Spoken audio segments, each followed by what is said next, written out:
But Charlie makes good progress up the mountain. And after a grueling hike, he can reap the rewards of being self-sufficient.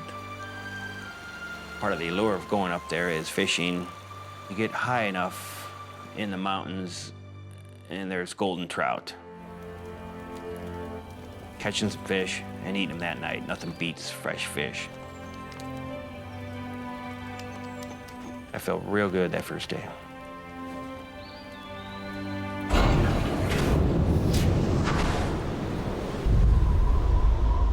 In September, conditions in the Sierra Nevada mountains can change instantly and dramatically. But in his enthusiasm to get going, Charlie ignored weather warnings.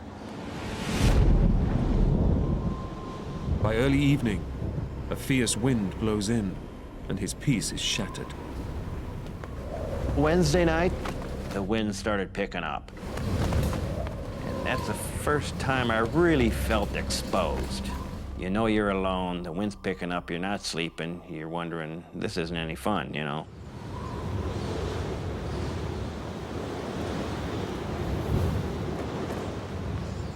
I really became concerned for the first time Thursday when it really started to snow and the wind was just howling.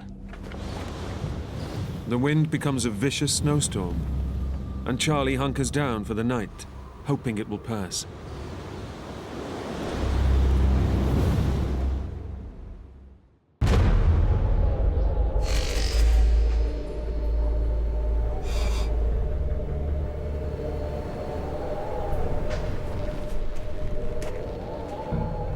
When I woke up, pretty much snow everywhere.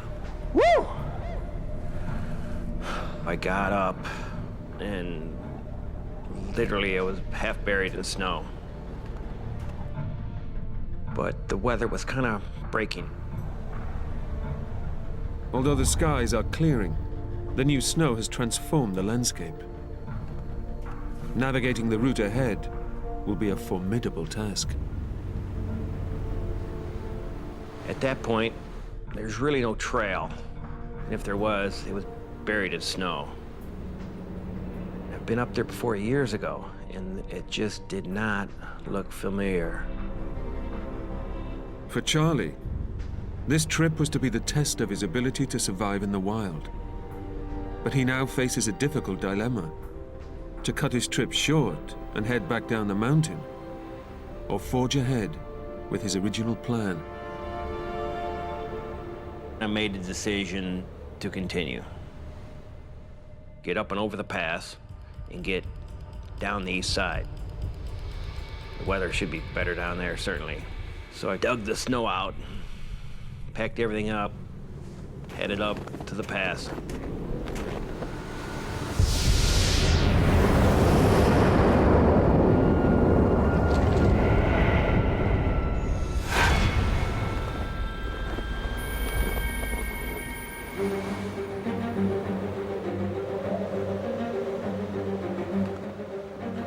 Charlie struggles on for 2 hours, but hiking blind across the snowdrifts, he's way out of his depth. It was just very tough. I realized that I might have made a mistake proceeding.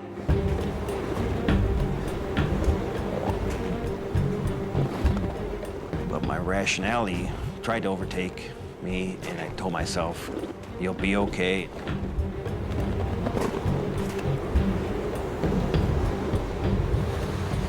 Having committed himself to going forward, Charlie continues on over the hazardous pass. But here, the terrain is perilous, and now the weather takes another dramatic turn for the worse. It really started to snow, and the wind was just howling. It was just blowing in my face. Despite the worsening conditions, Charlie is determined to complete his ambitious hike. But as the raging blizzard intensifies, he starts to realize that he's in over his head.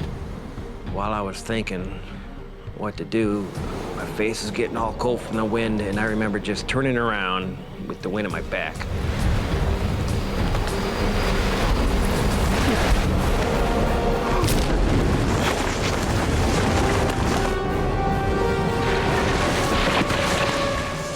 remember tripping. I don't remember flying through the air. I just remember I hit my head.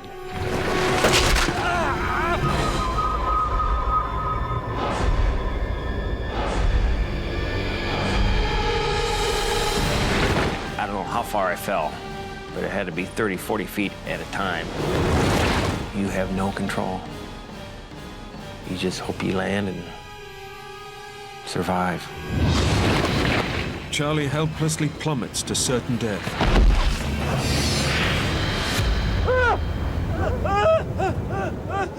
But a rock ledge, jutting out of the cliff face, breaks his fall and saves his life.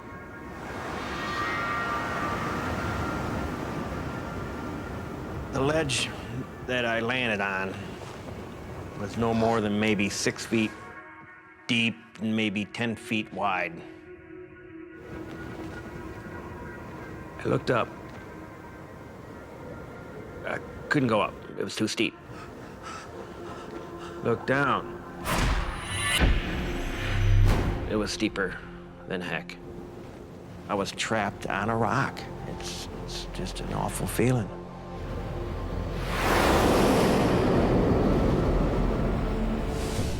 Teetering on the edge of a 500-foot drop, Charlie must literally cling on for his life. But the fall has shattered his right wrist and badly damaged his spine, and the blow to his head has left him with severe concussion. Blasted by the freezing wind, his survival instincts kick in. Soon after, I was just overcome with the pain of my injuries. My whole right arm was just numb from pain. It immediately swelled up. And the right side of my head hurt like mad. I knew that the only way I had a chance to survive, Charlie, is to get warm. So I wanted to get that tent up and get inside my bag and try and warm myself.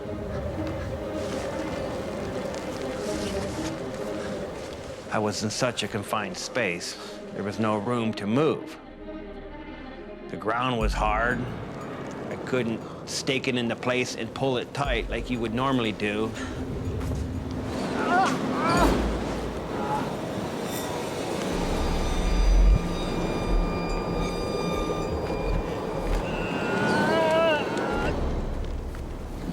So I finally got in my bag and rubbed myself, tried to get warm and dry off. I distinctly remember, for one split second, realizing how lucky I was to survive.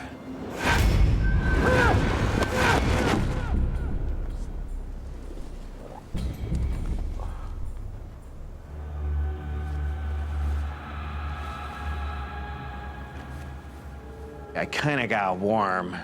I kind of gained my senses a little bit. And I thought, well, I got a cell phone, I could try that.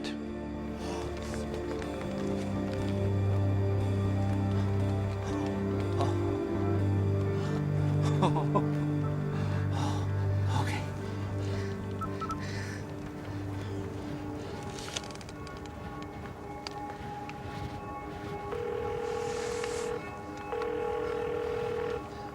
Hello. We're sorry. Your call cannot be completed. Please call your operator to help you. And of course, it didn't work. Beep, beep, beep. Because of the lack of the signal. No. No. No. I became very despondent because I knew at that point there's no way I'm gonna ever reach anybody from the outside world. Isolated and trapped on the ledge, Charlie is in urgent need of medical attention. Worse still, he isn't due to finish his hike until Saturday, in a day's time. Until then, no one will even suspect he's in trouble. All I could do at that point is wait. So I surmised that if anybody's gonna come looking for me, they're gonna wait 2 days. So my job at that point was to try and survive and bide my time until Monday.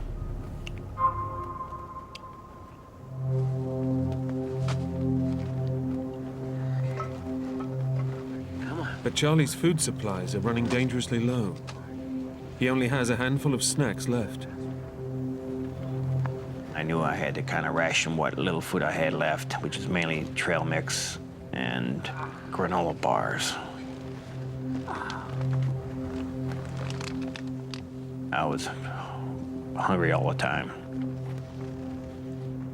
Once his food supplies run out, Charlie knows he won't be able to last very long without help.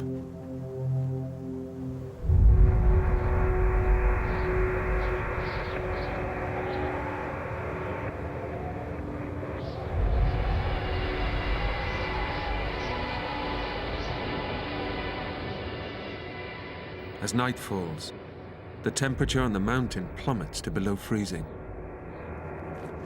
Physically and mentally drained, Charlie desperately needs rest.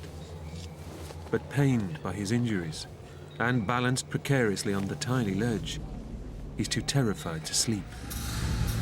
I quickly became aware of how uncomfortable this ledge was.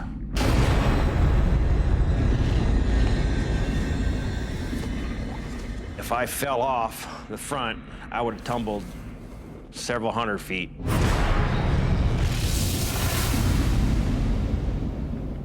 I just could not sleep. I don't think I slept the whole time. Most of all, I was scared.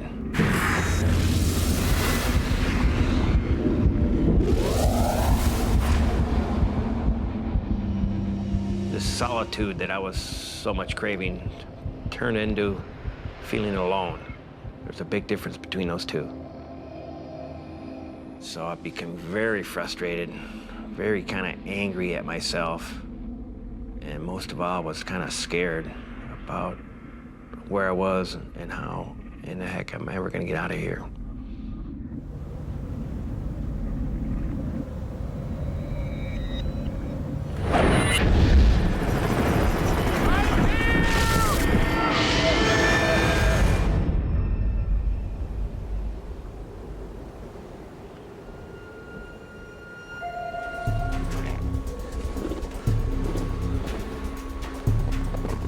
Scrambled over, 3 or 4 rocks, and then just I couldn't go up anymore.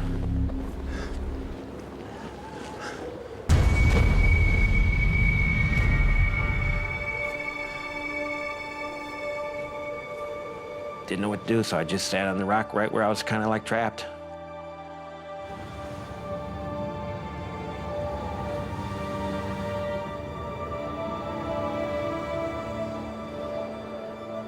I was trapped on an even smaller rock, and I thought I couldn't go down and couldn't go up. I was literally stuck even in a worse spot. And it was early evening, and so I didn't know what to do. And so I made the decision, well, I'm just gonna stay here. What else can I do? Charlie's shattered wrist and weakness from dehydration make scaling the near vertical cliff face impossible.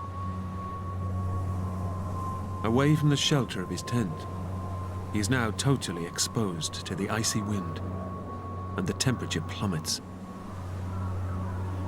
It was just so uncomfortable. Not only could you not sleep, but you're just uncomfortable in the position you were. And I thought it was, I didn't think I was gonna make it. A, I was so uncomfortable. B, they stopped looking for me. So I just laid awake all night, looked at the moon.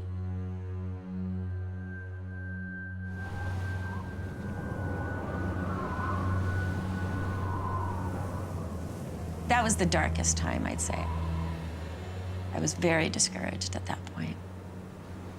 I did not sleep well during those nights.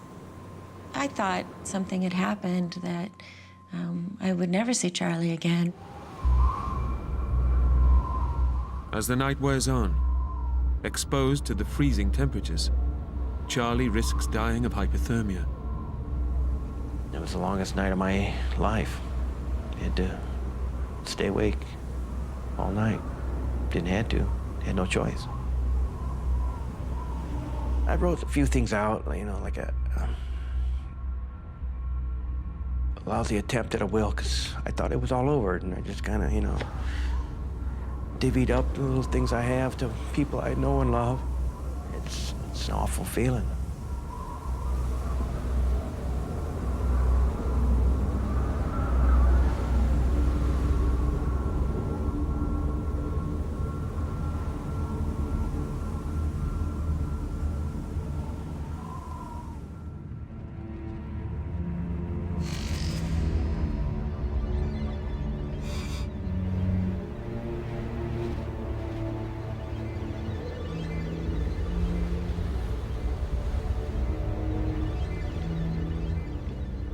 Against the odds, Charlie survives the bitter night. But the ordeal has taken its toll. I was not going to spend any more time on this rock, and so I chose the lesser evils, which was the ledge. And I'm looking forward to climbing back in my bag, and I was gonna write some last words. So I scrambled my way back down. It took me 20 or 30 minutes with one arm and 2 feet and hoping for the best.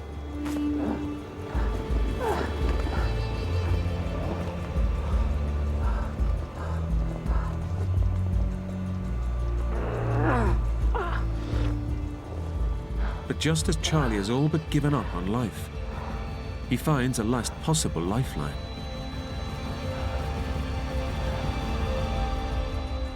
I'm thinking maybe I could start a fire. It never occurred to me to start a friggin' fire.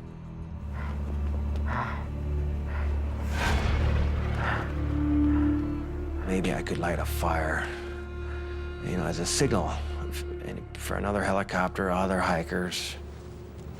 But I didn't have much. I had some old magazines, and I had some plastic slippers. I figured, well, plastic sandals might smoke.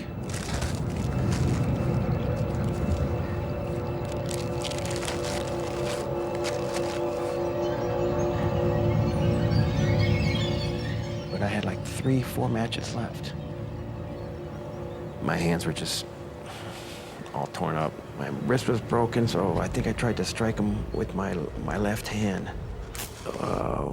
First match, you know, lit and wouldn't light the paper. Second match got wet because my fingers were so wet to begin with.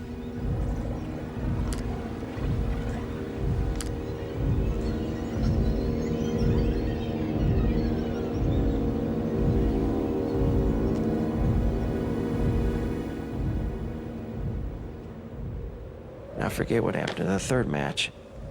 And so at that point, that's when I started to say, well, I'm just gonna maybe go to sleep. I was so tired.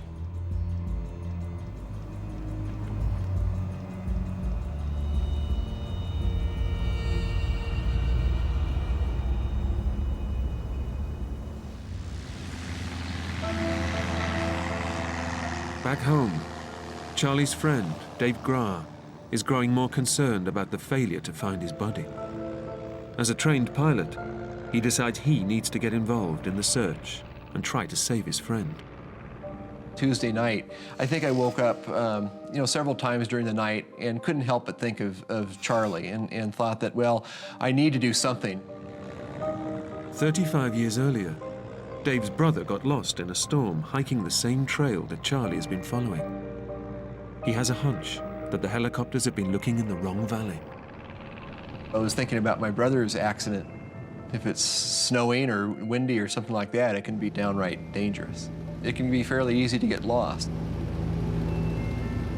So I had to climb very, very hard and still had to probably circle around a bit to get up over the mountains. Look down and try to scour the rocks for someone that might be stuck there. But this aerial search also ends in failure. I couldn't help but be disappointed that he wasn't there. I wasn't going to find him, and that probably was not good given the weather and the time that had gone by.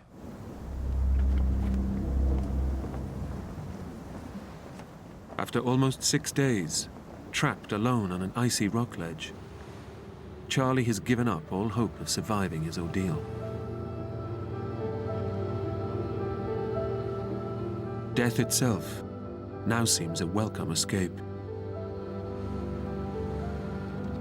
At that point, I'm so depressed and tired and hungry and dehydrated, thinking no one was looking for me anymore. So I was really in despair. I was just totally numb. It was probably my lowest point. Charlie knows that rescue teams are looking for him in the wrong place, and that no one will find him. It's only a matter of time before he dies. I was a beaten horse, you know. I had a buck knife, and I thought it'd be easier if I ended.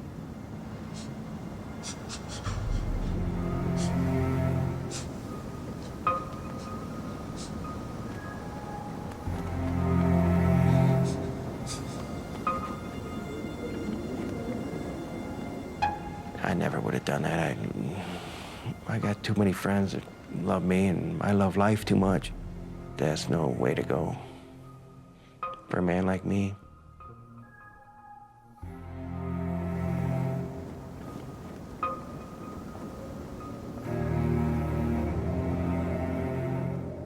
Just weeks away from his 50th birthday, this trip was supposed to rejuvenate his life.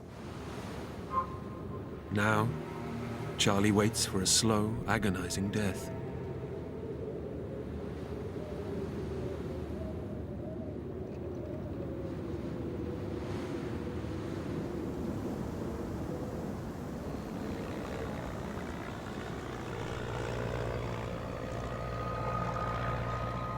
I hear this plane, and he's at, you know, he's above me.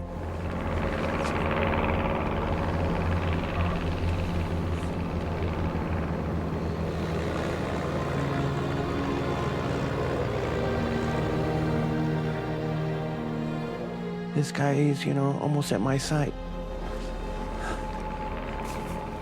And so I got my fishing pole with my stuff sack on, and I'm waving it.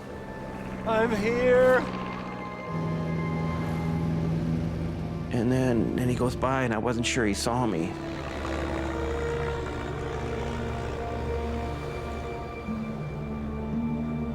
Over here.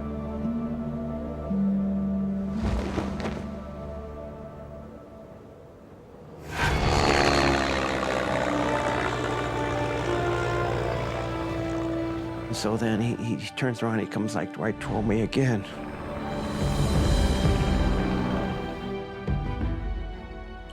Wave my bag.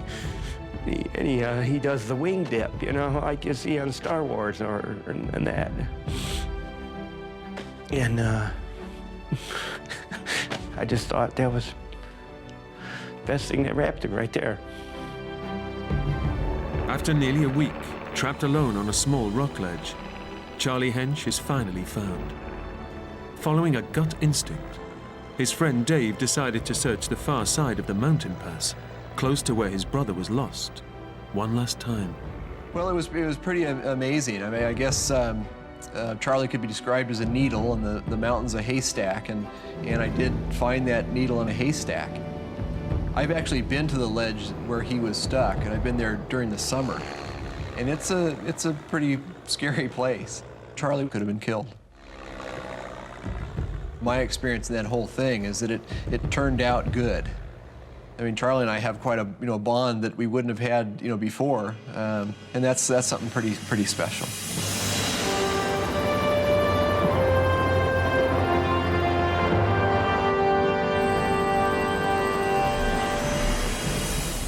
When we got the call that they found Charlie, I mean, it was pure just elation. We both just fell apart, and you could just hear it in his voice that it was pretty traumatic. So I was just very thankful. He's a survivor. That's just, he's a tough guy. Charlie received emergency treatment for his broken wrist, lower spine, and head injuries, and when he returned home, was welcomed like a hero. I finally got back to town and saw Julie. I was just thrilled. She's a big part of my life. And I was just very happy to see her. It was just the little things that kept me alive that I wanted to return to, you know, that I love so much.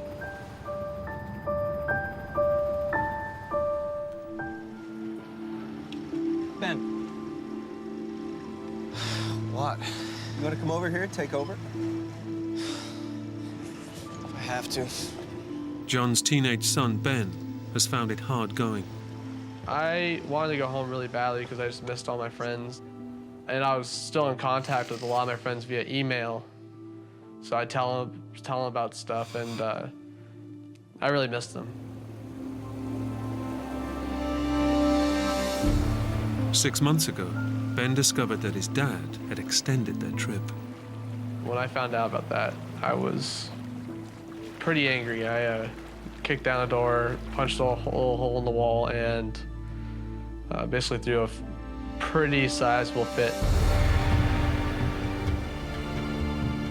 But today, any grumbles have been left behind. They're out on the ocean and heading home.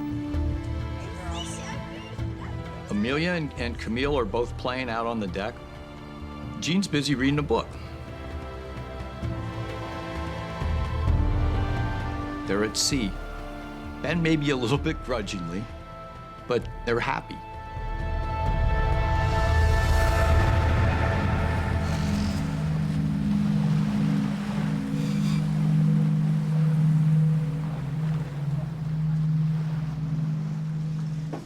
Hello. Is everybody hungry? The Silverwood family while away a lazy afternoon at sea. No, he did. Was it?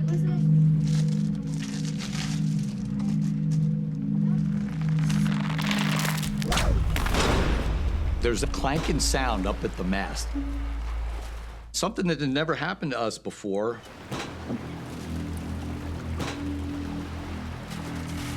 You see anything?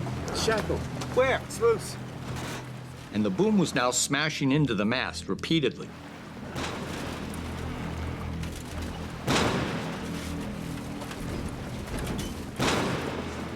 And we wrestled with that problem for probably 2 hours. But John and Ben can't fix the sail. Yeah, I think we leave it for the night, Ben.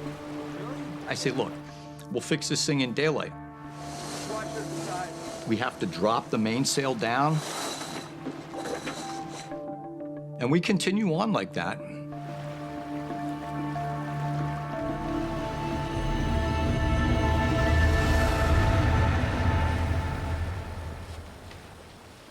As dusk falls, John sets the boat's navigation system to avoid one of the many tiny islands that dot the Pacific Ocean.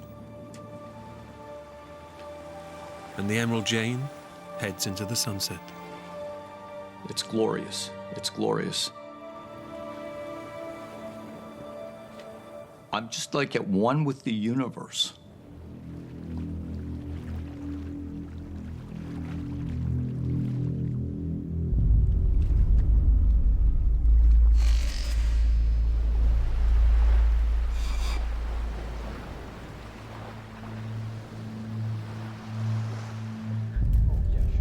You guys all set for dinner? Yeah, Mom. Yeah? Below deck, the family relaxes, while Ben keeps watch in the cockpit.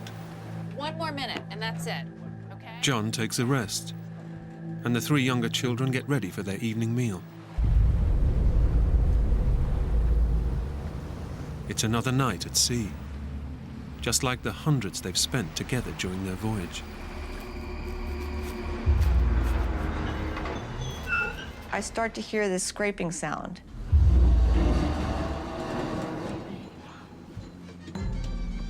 It's very light. And I just think in my head, well, maybe it's a floating coconut palm or something we've just hit. Go back to your picture, honey. It's great.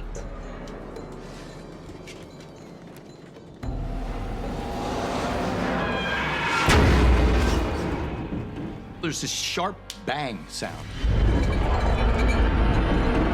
Then it starts to get louder. And louder. I run into the salon. Like chalk on a board on steroids, man. It's just ripping our ears apart. And my son's voice coming from the cockpit, one word. Reef! Reef! He's screaming, reef. We looked at each other in horror. And in that same second, I hear this big boom. I just got thrown a good 5-10 feet. The Emerald Jane has smashed into a submerged coral reef. John slams the boat's engines into reverse.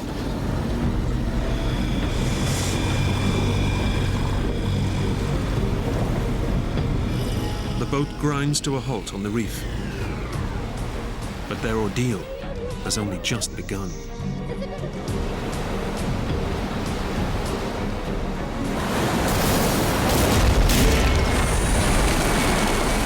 This giant wave hits the boat. The ocean has punched its way through the hull of the boat. The water just comes shooting through, exploding. I feel like I'm in a scene from Titanic.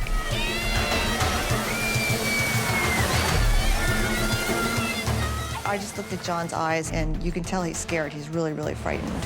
He doesn't know what to do, and I don't know what to do. The whole dream of my life was all disintegrating right in front of my eyes.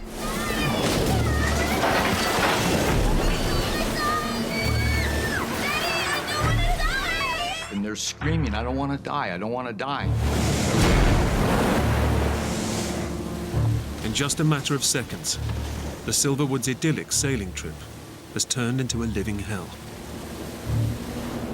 The Emerald Jane is being ground into a reef in the middle of the Pacific Ocean and is being battered by violent waves. I know that we're in a world, just a world of hurt. Seawater is engulfing the vessel, and the cabin is slowly flooding. Mayday, mayday, mayday. This is the sailing vessel Emerald Jane. We're at latitude and longitude.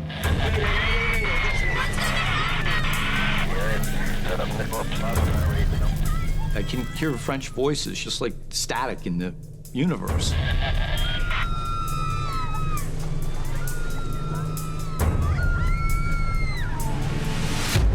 But I can't get through. The boat's satellite phone should work anywhere on Earth. It's a direct line to call for rescue. And my hands are shaking so hard.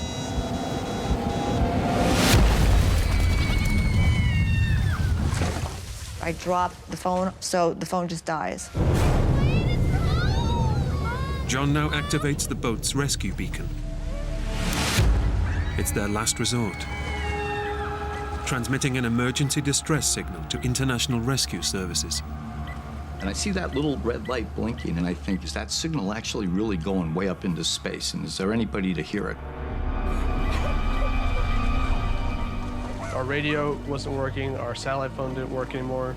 We didn't know if the emergency beacon was working. We had almost no way of communicating with anybody that we were there. With the Emerald Jane being smashed on the reef,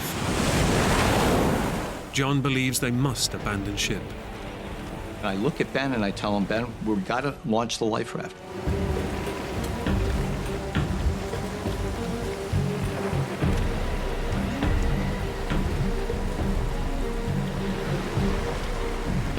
We pull the line that inflates this life raft. You never think that you're going to do it. But in the next second, you absolutely want to hear the sound of that compressed air filling that life raft.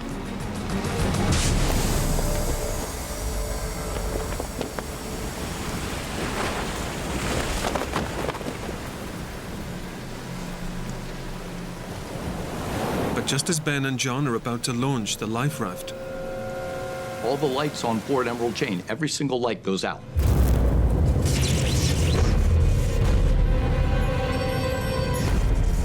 seawater has flooded the boat's batteries and cut the electricity supply. You couldn't see anything in any direction. There was no lights. I look out, it's just pitch black. I knew we were pretty much screwed right there. Just as it seems, things can get no worse. Yet another ocean swell crashes over the reef and unleashes its full fury on the stricken boat. One of these big waves breaks directly over the middle of the boat. Dad!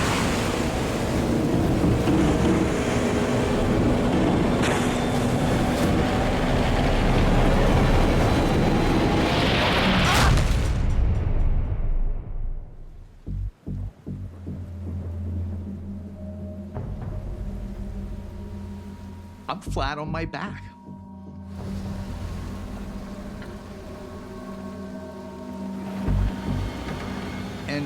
And I look down and what I see is just impossible. That mast, that 80-foot mast is laying right across my legs.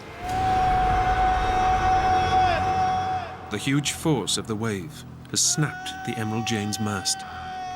This huge surge of electric pain just barrages it explodes in my brain.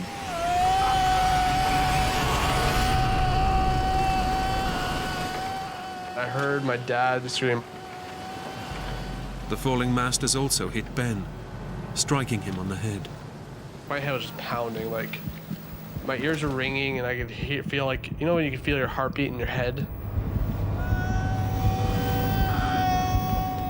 And the next thing I know, there's Ben's face, you know?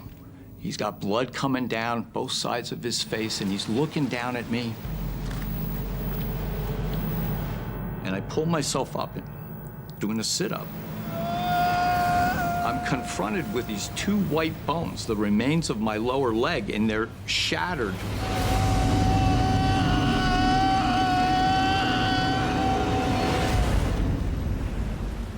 You can see the bones sticking out like toothpicks almost out of the side. The mast has almost completely severed John's leg below the knee. And beneath that, there's just this pool of blood that's spreading on the deck.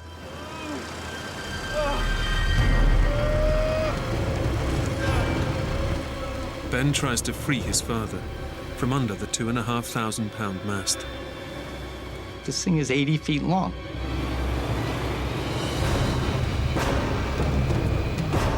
It's impossible. But the life raft is hopelessly tangled in a web of rope.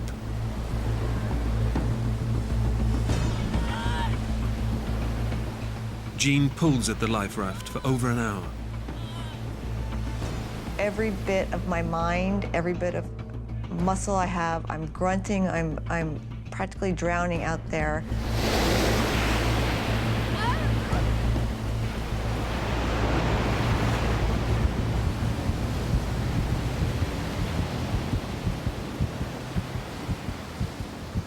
After about 40 minutes, I was completely exhausted. I couldn't do it.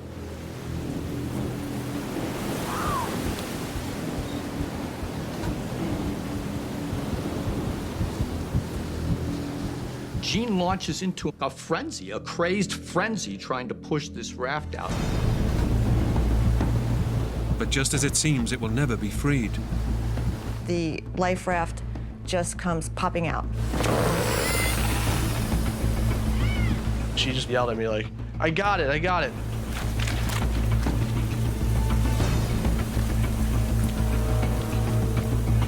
We have the waves breaking on our legs and pushing us into the boat, and our legs are getting just absolutely cut up.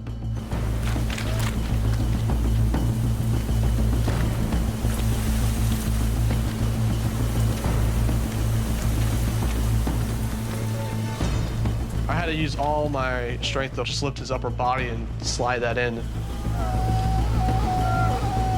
And the pain was intense. It was just a series of explosions, you know? I remember the tears that were just streamed down the side of my eyes. And my teeth, they're just grit.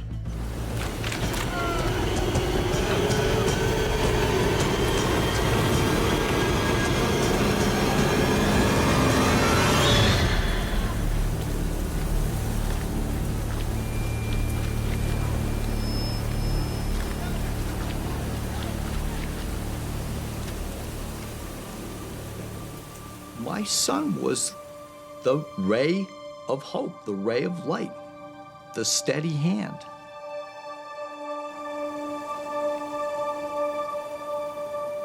My worries were the life raft would pop some point on the reef, like before we were able to get him to safety.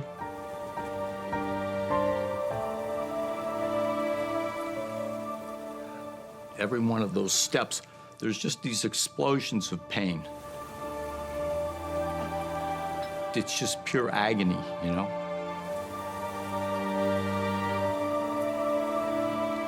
That kind of pain, it takes maybe an hour to even begin to leave you. That peak of pain.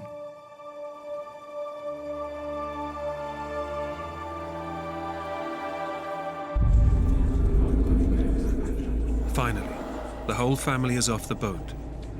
But it's been 10 hours since they crashed and set off their emergency beacon. And John is close to death.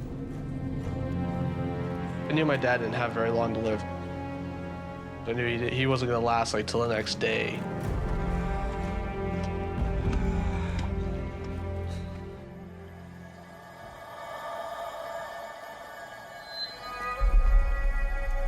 It's been 12 hours since the Silverwoods activated their emergency distress signal.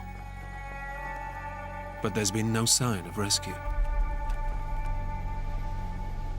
Clinging to a tiny outcrop of rock, the family has all but given up hope.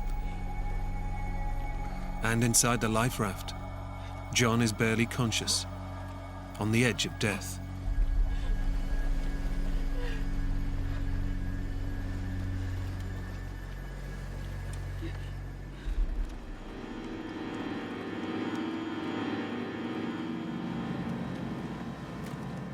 I'm surrounded by darkness.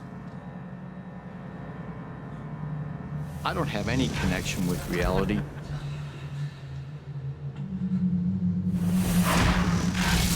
I would pray, I'd ask God, in return for my own suffering, in return for my own passing, would you please save the life of my wife? Save the life of my kids.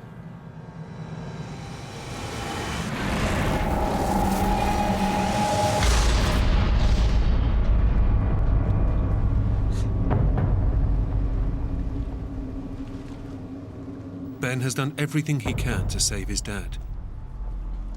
He can do no more. He's now resigned to his father's death.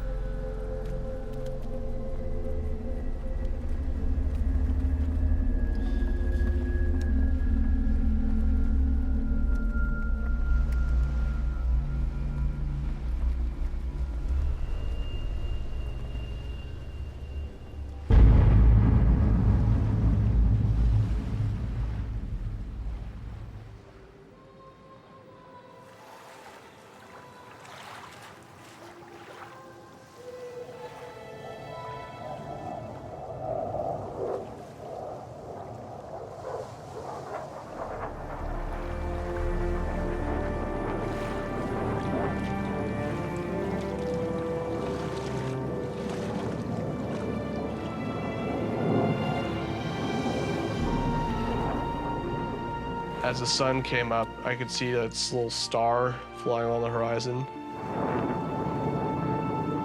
So I thought it could be a plane. Help! Help! I was ecstatic, like someone knew we were there. And it gets right over us and it starts circling, just circles around and around and around.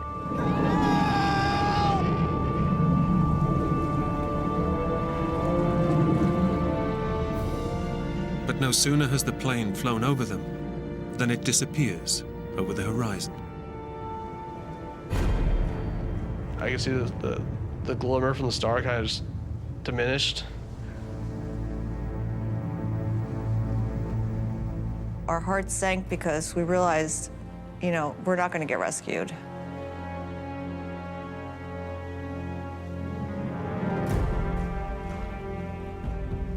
Two more hours pass, and there's no sign of the plane returning.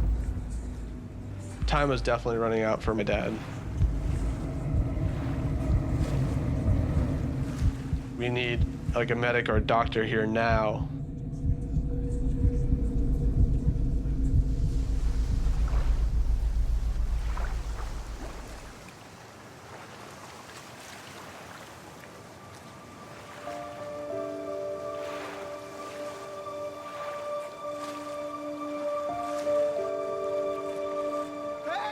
I see this boat on the horizon. The family's emergency beacon had led the plane to the reef. But unable to land, the crew alerted local fishermen on a nearby island.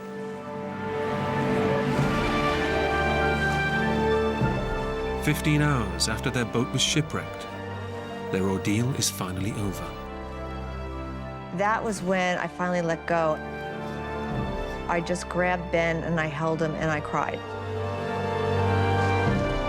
I can't even tell you the feeling of elation. I was just relieved, like I just dropped a huge bag or something.